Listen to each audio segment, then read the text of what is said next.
In today's Meta Monday episode, I'm going to talk about Grandiskuwagamon. While yes, not much has changed about this deck, I do think there are a few elements here to discuss as to why it could be a great pick when heading to Nationals. If and truly if BT11 is legal, Grandiskuwagamon is a great counter pick to Blackwargreymon X. This video will be typical of my Meta Monday videos reviewing over a deck profile that I've tested, while also taking a look at a deck profile that is topped from DigimonMeta.com. As always, if you enjoy these types of videos, do consider liking this video, subscribing to the channel, and hitting the notification bell for more future content. This deck runs 5 level 2s, 14 level 3s, 11 level 4s, 8 level 5s, 8 level 6s, 1 level 7, 5 option cards, and 3 tamers. For level 2s, this deck runs 4 BT5 Yokomon and 1 copy of BT9 Motimon. Arguably, when it comes to playing Grandiskuwagamon, you have one focus, and that's DP buffs. While card draw is nice, this deck does not do enough suspension until your top end, which makes Gummymon not as useful. Painamon likewise requires you to swing into your opponent's Digimon to draw, but because you have piercing, sometimes that extra buff may be the difference between getting deleted or not. While Yokomon's ability is only fully utilizable with promo Grandiskuwagamon, consistently you'll be able to do this, and even then your Grandiskuwagamon gets an inherent buff of its own. Motimon assists regardless whether you Digivolve, swing into your opponent's Digimon, or have Digiburst.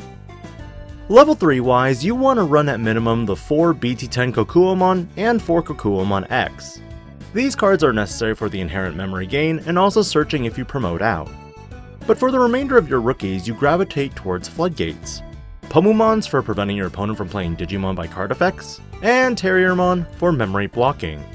While neither of these Digimon are insectoid, they have their uses for countering Crossheart, Blue Flare, Jesmon, and of course, memory gain effects such as even the X-antibody.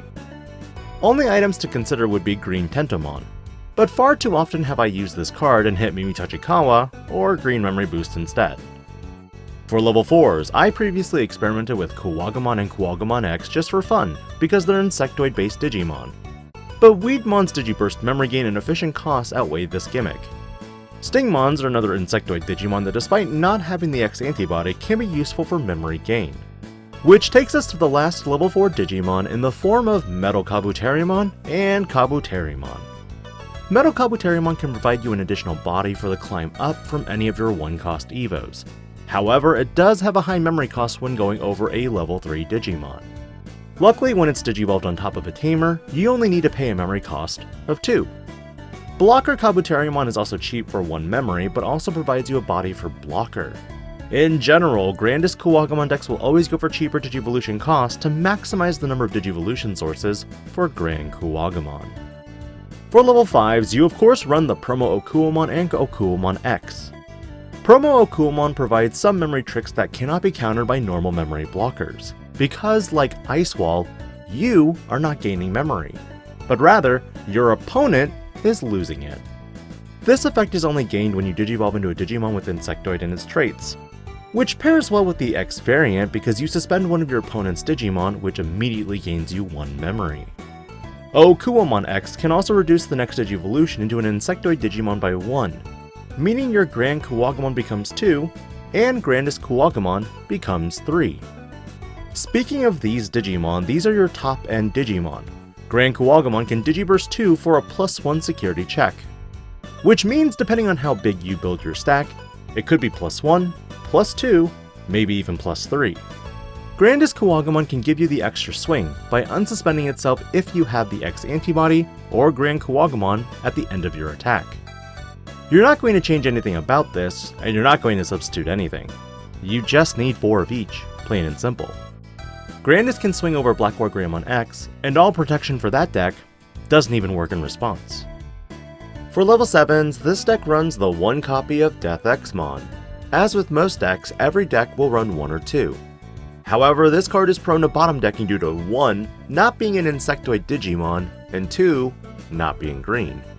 However, its utility against other decks will always be present, and if your opponent doesn't have an answer for it, this card can swing the game easily into your favor. But do keep in mind that Black War Greymon X decks have some D-Digivolve protection for some of their cards, and this card might not be able to cut it. Option card wise, you run 4 green Memory Boost. The best part about Memory Boosts when playing against Black War Greymon is, they can't pop them. This is the one advantage of running Memory Boosts. Notice how every X-antibody deck runs Cool Boy. Melga X, War Greymon X, Alphamon, they all run 3 to 4 copies. But Grandis doesn't need it. Doesn't even bother. With green Memory Boost, you can flip the top 4 cards and add 1 green Digimon from among them to your hand. Hidden potential discovered? Not necessary either.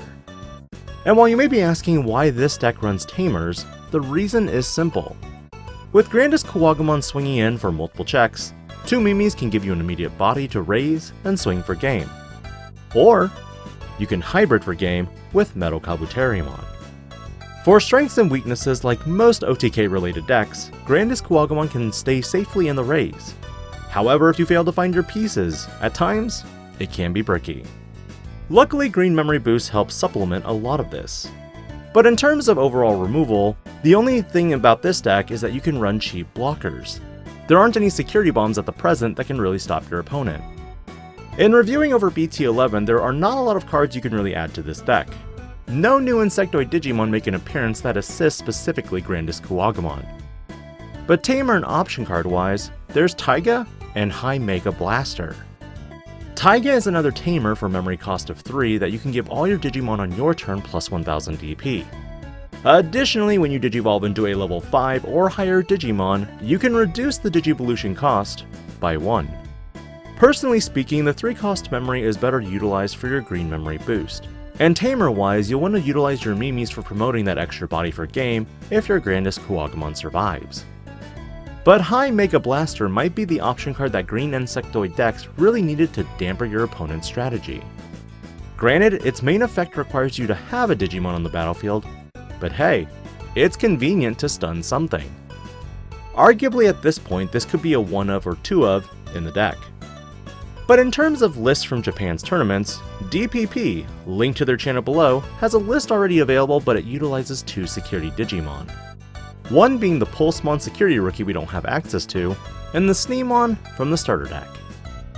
But in general, looking at this list and the list I currently have proposed, there are a lot of similarities.